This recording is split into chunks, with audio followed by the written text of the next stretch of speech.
बिस्मिल्लाहिर्रहमानिर्रहीम। अस्सलाम वालेकुम स्टूडेंट्स, कैसे हैं आप? खैरियत से हैं? मैं उम्मीद करता हूँ यकीनन आप सब बच्चे अल्लाह ताला के फजल करम से खैरियत से होंगे।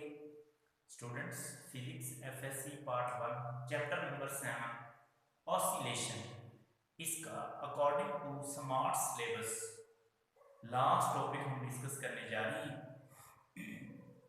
आज का हमारा टॉपिक है free and forced oscillation. Free and forced oscillation, ये as a short question students तैयार करेंगे आप लोग। इसमें हम सबसे पहले तो ये पढ़ेंगे कि फ्री ऑसिलेशन होती क्या है। ऑसिलेशन तो आप जानते हैं ना कि जब एक body about mean position to and fro करती है, मोशन मतलब आगे और पीछे मूव करती है मीन पोजीशन के, उस दौरान इसकी जो मोशन है इसको हम ऑसिलेटरी मोशन कहते हैं और इसको हम वाइब्रेशंस या ऑसिलेशंस का नाम देते हैं। ये जो मीन पोजीशन से आगे या पीछे मूव करती है ऑसिलेशन होती है। हम पढ़ेंगे ऑसिलेशन फ्री क्या होती है और उसकी एग्जांपल कोई हम मेंशन करेंगे, उसको समझेंगे। फिर फोर्स्ड ऑसिलेशन क्या होता है, इस तरह हम कहते हैं ना कि किसी को फोर्स ना करें, मजबूर ना करें, तो उस लिहाज से फोर्स्ड ऑसिलेशन भी होगी और वो फोर्स्ड ऑसिलेशन हम डिफाइन करेंगे, प्लस हम उसकी एग्जांपल जो है उसको समझेंगे। ये थोड़ा थोड़ा डिफरेंस होगा इनकी डेफिनेशन में, इसको एज अ शॉर्ट क्वेश्चन आपने याद रखना। फिर हम डिस्कस करेंगे एक लास्ट टॉपिक है हमारा according to smart syllabus, resonance क्या होती है, what is resonance, explain it with experiment, also mention its example, या इसके कॉमन फिनोमिनन जो है वो हम डिस्कस करेंगे। साथ हम एक्सरसाइज के जो हमारे रिमेनिंग 3 शॉर्ट क्वेश्चन रह गए थे 7.11, 7.12, 7.13 को डिस्कस करेंगे। तो चलिए हम डिस्कस कर लेते हैं। सबसे पहले फ्री एंड फोर्स्ड ऑसिलेशन का टॉपिक है हमारा, एज अ शॉर्ट क्वेश्चन हम डिस्कस कर लेते हैं। What is free oscillation? Free oscillation क्या होता है? एक बॉडी है उसको हम कह सकते हैं कि वो फ्री ऑसिलेशन में है। A body is said to be in free oscillations कब? इफ अगर इट ऑसिलेट्स, वो ऑसिलेट करती है, टू एंड फ्रो मोशन करती है with its natural frequency. Natural frequency से मतलब आपने उस बॉडी के ऊपर जो ऑसिलेट कर रही है कोई फोर्स नहीं लगाई, without interference of any external force, बाहर से कोई फोर्स नहीं लगाई, आपने उसको पीरियोडिक मोशन दे दी है। एक फर्स्ट टाइम मैं एक बार उसको पुश करता हूँ, बॉडी को, स्विंग की एग्जांपल है, स्विंग को मैं एक बार पुश करता हूँ फिर वापस आता है, दूसरी बार मैं फिर उसको पुश करता हूँ, हर 1 सेकंड के बाद, मतलब 1 सेकंड, फिर यहाँ पे आते हुए दूसरा सेकंड, फिर इसी तरह हर 1 सेकंड, ये इसको हम कहते हैं पीरियोडिक मोशन। और जब आपने उसको ऑसिलेट करके छोड़ दिए हैं तो फिर खुद ही ऑसिलेट करता है नेचुरल फ्रीक्वेंसी के साथ, बाहर से अब कोई फोर्स उसके ऊपर अमल ना कर रही हो। तो ऐसी ऑसिलेशंस को स्टूडेंट्स हम फ्री ऑसिलेशंस का नाम है। मतलब body is said to be in oscillation, free oscillation if it oscillates freely, freely वो ऑसिलेट करती है without interference of external force, बाहर से कोई फोर्स इंटरफेयर ना कर रही। इसकी कोई एग्जांपल सिंपल पढ़ लो, वाइब्रेट्स जब करता है फ्रीली, आजादाना जब वो वाइब्रेट कर रहा होता है विद इट्स नेचुरल फ्रीक्वेंसी, अपनी नेचुरल फ्रीक्वेंसी के साथ, कौन सा सिंपल पढ़ लो, उस वक्त सिर्फ और सिर्फ वो लेंथ पे डिपेंड कर रहा है, मतलब स्ट्रिंग ऑफ लेंथ कम होगी या ज्यादा होगी, उस लिहाज से वो जो ऑसिलेशन उसके अंदर आती हैं वो फ्रीली होती हैं और फ्रीली ऑसिलेशन को हम फ्री ऑसिलेशंस का नाम देते हैं। अगर हम फोर्स्ड ऑसिलेशन की बात करें तो इसका उल्टा है, हम कहेंगे what is said to be forced oscillation if it oscillates with the interference of any external force. इसमें इंटरफेरेंस होती क्यों? क्योंकि हम फोर्स मजबूर कर रहे होते हैं और यहाँ पे free without any external force, तो ऑसिलेट्स इफ इट ऑसिलेट्स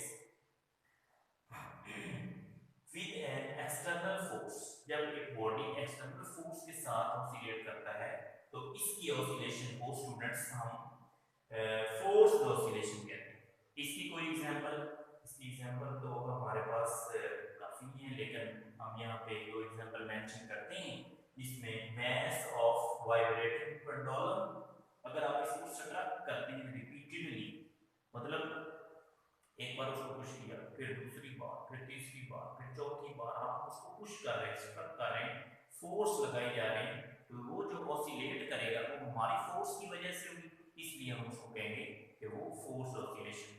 लेकिन यहाँ पे अगर आप फ्री ऑसिलेशन की बात करें तो फ्री ऑसिलेशन में आपने पीरियोडिक मोशन भी नहीं देते, आपने जस्ट उसको सस्पेंड कर देना है और वो पूरी जो नेचुरल फ्रीक्वेंसी होगी उसके साथ वो ऑसिलेट कर रहा है, इसके ऑसिलेशन को हम फ्री ऑसिलेशन कहते हैं। मतलब इसमें फ्री ऑसिलेशन में हमने उसके ऊपर कोई फोर्स नहीं लगानी और जो ऑसिलेट करेगा वो उसकी नेचुरल फ्रीक्वेंसी के साथ हिसाब से होगी, उसको हम फ्री ऑसिलेशन कहते हैं। लेकिन फोर्स्ड ऑसिलेशन में अगर आप सेंट्रल पेंडुलम के ऊपर रिपीटेडली स्ट्रक फोर्स लगाए जा रहे हैं, उसको पुश कर रहे हैं, उस दौरान उसके अंदर जो ऑसिलेशन होगी उसको हम स्टूडेंट्स फोर्स्ड ऑसिलेशन कहते हैं। और इसी तरह एक और एग्जांपल है the vibrations in factory floor due to running of a heavy machinery. Factory के अंदर अगर एक बहुत बड़ी मशीनरी जो है वो चल रही हो भारी किस्म की, और जब वो चलती है तो उस दौरान उस फैक्ट्री के अंदर जो फ्लोर होता है, फर्श होता है, उसके अंदर थरथराहट सी पैदा हो रही है। अब वो जो वाइब्रेशंस हैं ये भी फोर्स्ड वाइब्रेशन, क्यों? क्योंकि हमने मशीनरी ऑन की, अगर हम मशीनरी ऑन ना करते उसके अंदर जो रनिंग जो इक्विपमेंट्स हैं वो फोर्स ना लगाते, वो काम ना करती और उससे वाइब्रेशंस भी पैदा ना होती फ्लोर के अंदर, तो ये किसकी वजह से हुआ? मशीनरी के रन करने की वजह से, मीन फोर्स्ड ऑसिलेशन कहलाती है। अब एक होता है ड्राइविंग हार्मोनिक ऑसिलेटर, ये क्या होता है? ये भी आपने एज अ शॉर्ट क्वेश्चन एक पॉइंट याद रखना है कि फिजिकल सिस्टम होता है, फिजिकल भी उसकी फिजिक होती है, सिस्टम होता है बकायदा जो कि undergoing to forced vibration, लेकिन इसमें भी हम फोर्स्ड वाइब्रेशन जो है वो फिनोमेनन देखते हैं, that is known as driving harmonic oscillator. इसको हम ड्राइविंग हार्मोनिक ऑसिलेटर, डिराइव से निकला ड्राइव मतलब खुद से कोई काम ना होना, किसी की वजह से होना, मतलब हम फोर्स लगाते हैं ड्राइव होता है, चलता है कोई सिस्टम, इस तरह से हार्मोनिक ऑसिलेटर ड्राइव का होगा। ये फिजिकल सिस्टम होता है जो कि फोर्स्ड वाइब्रेशन के अंदर ही काम कर रहा होता है, तो इस वजह से हम इसको फोर्स्ड ऑसिलेशन या ड्राइविंग हार्मोनिक ऑसिलेटर का नाम दे सकते हैं।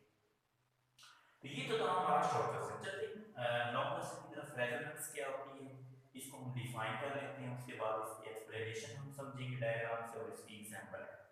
तो रेजोनेंस जो है एक फिनोमेना होता है जिसमें amplitude of a vibrating body, amplitude होता है कि अगर आपके पास ये स्विंग है या सिंपल पेंडुलम है, आप इसको वाइब्रेट करवाते हैं, फोर्स लगाते हैं, इस पोजीशन पे लेके गए मीन पोजीशन से, फिर ये ऑसिलेट करता है, तो मीन पोजीशन की इधर वन साइड, लेफ्ट साइड या राइट साइड, जो ये डिस्प्लेसमेंट कवर करता है इसको हम एम्पलीट्यूड का नाम देते हैं। मेन पोजीशन से इधर वन साइड जो मैक्सिमम डिस्प्लेसमेंट होता है सिंपल पेंडुलम का या सिंपल हार्मोनिक ऑसिलेटर का, उसको हम एम्पलीट्यूड कहते हैं। तो इसमें phenomenon in which amplitude of vibrating body increases, amplitude बढ़ता है कब? जब फ्रीक्वेंसी ऑफ अप्लाइड फोर्स, जो आपने फोर्स लगाई थी उसकी फ्रीक्वेंसी इक्वल हो जाती है किसकी फ्रीक्वेंसी से? Natural frequency of harmonic oscillator, harmonic oscillator की जो अपनी नेचुरल फ्रीक्वेंसी थी उसके इक्वल उसकी फ्रीक्वेंसी में, फर्स्ट कर लें जो हार्मोनिक उसकी जो फ्रीक्वेंसी थी वो थी 5 हर्ट्ज, और जो आपने फोर्स्ड ऑसिलेशन के जरिए पैदा की, अप्लाइड फोर्स से जो फ्रीक्वेंसी पैदा की वो स्टूडेंट्स वो भी 5 फ्रीक्वेंसी 5 हर्ट्ज हो गई। तो इस दौरान एम्पलीट्यूड जो है वो और ज्यादा बढ़ जाएगा, क्यों? दो फ्रीक्वेंसीज का सम हो गया तो एम्पलीट्यूड बढ़ेगा, जिससे रेजोनेंस जो है वो पैदा हो गया। रेजोनेंस आप लोग ऑलरेडी जानते हैं कि ये एक सिमिलरिटी, गूंज जिसको वैसे आमतौर पर लफ्ज़ में कहते हैं, गूंज मतलब सिमिलरिटी आ जाती है। एक्सप्लेनेशन में हम कहते हैं कौन सी, फर्स्ट कर लें एक हॉरिजॉन्टल रॉड है, एक उसको सपोर्टेड किया गया है विद टू स्ट्रिंग्स, दो रस्सियों के साथ, एक S1 है और एक S2 है students, consist of 3 pairs of pendulum, 3 pair of pendulum पे कंसिस्ट करता है, एक A और A प्राइम, B और B प्राइम, C और C प्राइम। अब हर पेयर की जो लेंथ है पेंडुलम की, हर पेयर की लेंथ इक्वल है। अगर आप डिस्प्लेस करवाएं पेंडुलम सी को, कैसे, इस तरह से perpendicular to the plane of the paper, तो इस दौरान सारे के सारे पेंडुलम जो हैं ये ऑसिलेट करते हैं विद पेंडुलम सी के साथ। लेकिन स्टूडेंट्स याद रखना है, but slide small period motion, इनकी जो मोशन होगी बी और बी प्राइम की, ए और ए प्राइम की, वो सी और सी प्राइम की मोशन पीरियोडिक मोशन के इक्वल नहीं होगी। वजह क्या है कि इनके जो पेंडुलम्स हैं उनकी लेंथ इस सी वाले से स्लाइटली स्मॉल है, जिसकी वजह से हाँ जो सी को हमने ऑसिलेट करवाया इसकी लेंथ के बराबर सी प्राइम है, इसका जो पेयर के अंदर दूसरा पेंडुलम है सी प्राइम, इसकी लेंथ सेम है, ये ऑसिलेट करेगा सेम पीरियोडिक मोशन और सेम लेंथ की वजह से सेम एम्पलीट्यूड के साथ, जिससे हम कहते हैं कि सी और सी प्राइम जो पेंडुलम है ये रेजोनेट कर जाते हैं, इनके अंदर रेजोनेंस आ जाती है। क्यों? क्योंकि इनकी लेंथ भी सेम है, जब लेंथ सेम है तो इनके अंदर जो एम्पलीट्यूड पैदा होगा वो सेम होगा। इसकी अगर एग्जांपल आप समझें तो मैकेनिकल रेजोनेंस कुछ एग्जांपल्स में है और कुछ इलेक्ट्रिकल रेजोनेंस इसके फिनोमेनन हैं। मैकेनिकल रेजोनेंस फिनोमेनन कौन कौन से हैं? मोशन ऑफ स्विंग है, कोलैप्स ऑफ सस्पेंडेड ब्रिज है। मोशन ऑफ स्विंग, झूले वाली जो एग्जांपल हमने कही कि जब आप एक झूले के ऊपर फोर्स लगाते हैं, फोर्स ऑसिलेशन पैदा हो जाती है, उस दौरान frequency of force, applied force और नेचुरल फ्रीक्वेंसी उस झूले की जो थी वो जब इक्वल हो जाती है उस दौरान एम्पलीट्यूड उसका इंक्रीज कर जाता है, मैक्सिमम एनर्जी ऑब्जॉर्ब करने की उसके अंदर कैपेसिटी आ जाती है और इस तरह से रेजोनेंस जो है वो पैदा हो जाती है। एम्पलीट्यूड जब बढ़ेगा तो रेजोनेंस फिनोमेनन वही है कि जब दो फ्रीक्वेंसीज बराबर हो जाए, कौन कौन सी? याद रखिएगा, रेजोनेंस कब होती है? जब फोर्स फ्रीक्वेंसी और नेचुरल फ्रीक्वेंसी इक्वल हो जाती है, एम्पलीट्यूड बढ़ता है, रेजोनेंस क्रिएट हो जाती है। तो यहाँ पे भी फिर कोई फिनोमेना होगा।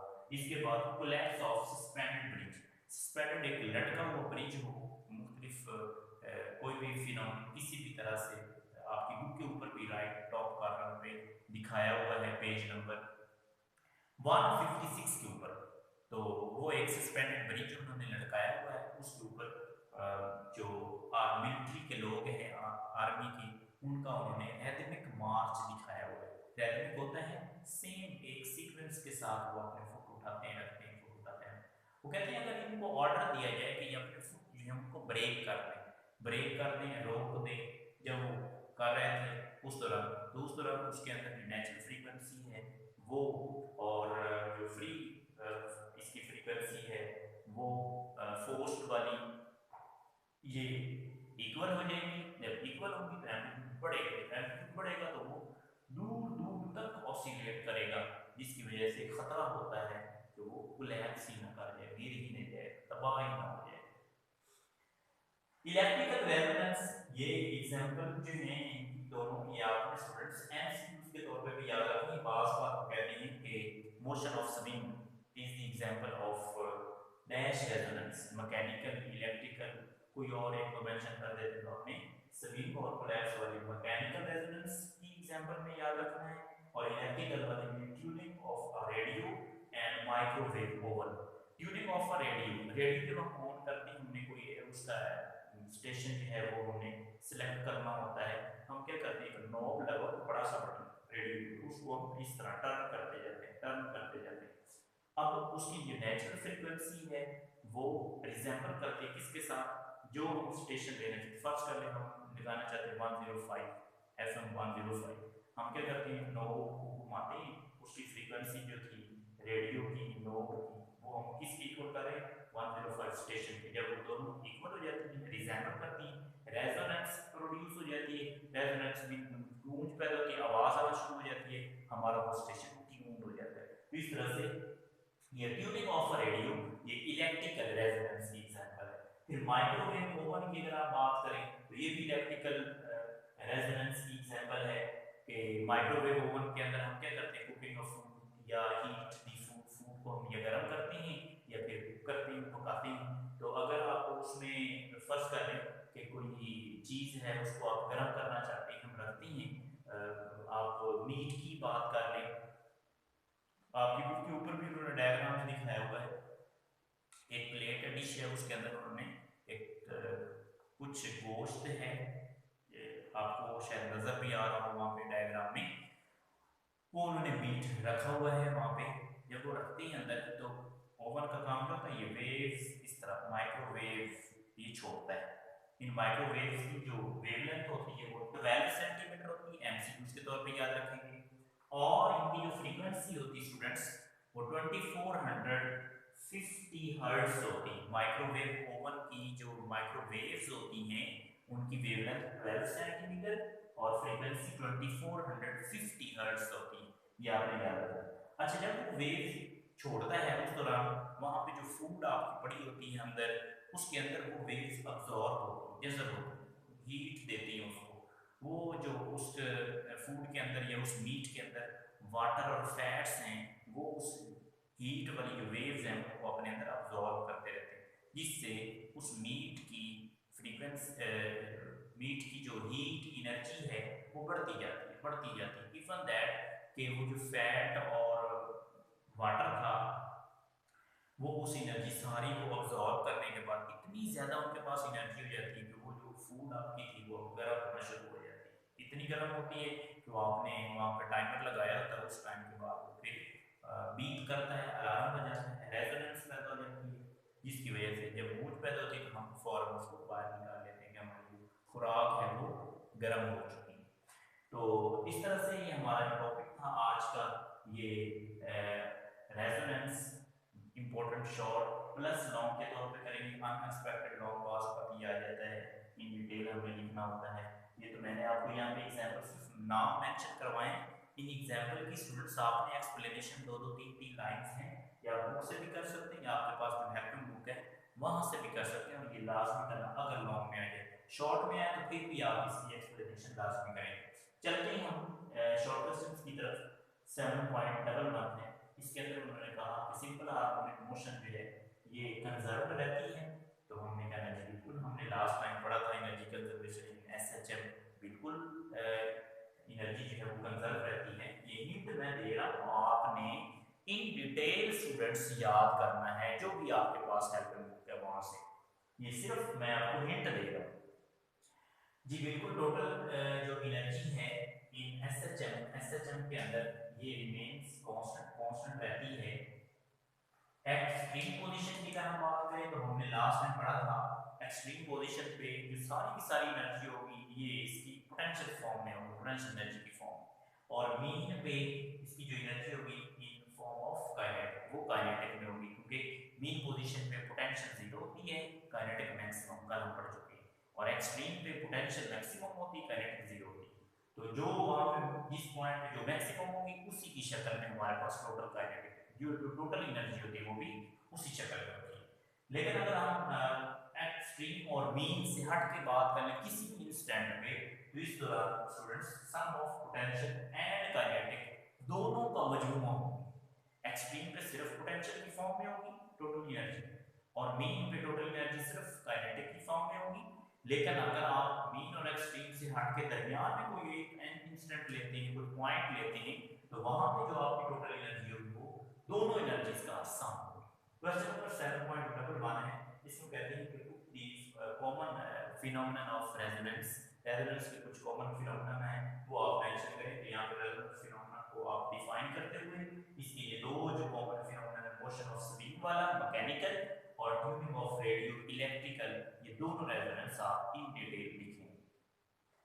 क्वेश्चन नंबर 7.13 है, इसमें कहते हैं कि जब एक हार्मोनिक ऑसिलेटर मोशन कर रहा होता है तो उसकी जो मोशन है वो इवेंचुअली स्टॉप हो जाती है। क्यों? उसकी वजह ये है, आप आंसर देंगे कि stops eventually due to damping, damping की वजह से। डैम्पिंग कहते हैं रुकावट, तो वहां पे रुकावट कौन सी होती है? जो फ्रिक्शनल फोर्सेज होती है, एयर फ्रिक्शन फोर्सेज, वो वहां पे उस ऑसिलेटर के ऊपर अगेन एंड अगेन अप्लाई हो रही होती है, जिसकी वजह से उसकी जो मोशन है और हार्मोनिक ऑसिलेटर की वो with the passage of time उस फ्रिक्शन की वजह से स्लो स्मॉल हो जाती है, एम्पलीट्यूड कम से कम होता जाता है, इवन दैट यहाँ तक कि उसका एम्पलीट्यूड इतना कम हो जाता है कि वो हार्मोनिक ऑसिलेटर स्टॉप कर देता है। तो इस तरह से हमारा शॉर्ट क्वेश्चन जो है 7.13 ये भी कंप्लीट कंप्लीट हुआ। स्टूडेंट्स चैप्टर नंबर 7 हमारा न्यूमेरिकल के बगैर खत्म हो चुका है। नेक्स्ट इंशाल्लाह हम इसके न्यूमेरिकल डिस्कस करेंगे। इस टॉपिक को आपने बड़े अच्छे तरीके से याद कर लेना है। Free and forced oscillation as a short question define with example, और रेजोनेंस भी है डिफाइन, एग्जांपल्स, एक्सप्लेनेशन और इसके साथ शॉर्ट क्वेश्चन है। तो अल्लाह पाक हम सब का हामी नासिर हो। स्टूडेंट्स अल्लाह पाक हम सब का हामी नासिर हो। आपने अपना भी ख्याल रखना है, अपने पेरेंट्स का भी ख्याल रखना है। इंशाल्लाह नेक्स्ट लेक्चर की डिस्कशन में मुलाकात होगी। अल्लाह